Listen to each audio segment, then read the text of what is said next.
La sensibilisation continue pour le collectif Hors de Question qui a organisé un meeting d'information ce week-end. Soutenu par des artistes et par l'association Trop Violence, les adversaires du projet minier de la Montagne d'Or ont donné de la voix et Stéphane Govindin y a prêté l'oreille. Non à la mégamine industrielle, le message est clair. Le collectif Hors de Question, qui compte une quarantaine d'associations, ne veut pas de ce projet sur le territoire guyanais. Ils entendent informer la population sur les dangers d'un tel projet. Je pense qu'il est important d'organiser ces genres de rencontres pour informer les gens de la stratégie environnementale qui se prépare à l'horizon.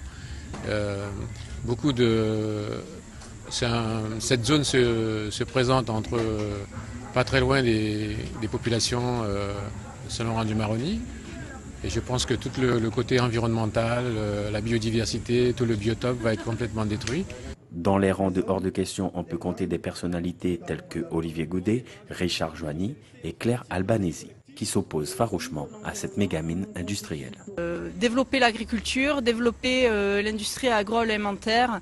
On est suffisamment intelligents et nombreux en Guyane pour pouvoir avoir un projet responsable, en respect de nos écosystèmes et pour un développement social durable.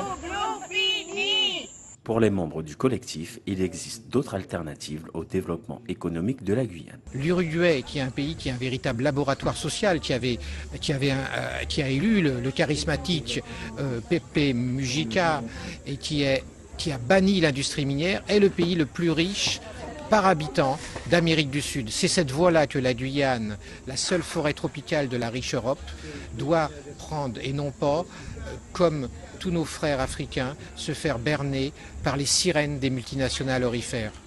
Le bras de fer entre la compagnie minière Montagne d'Or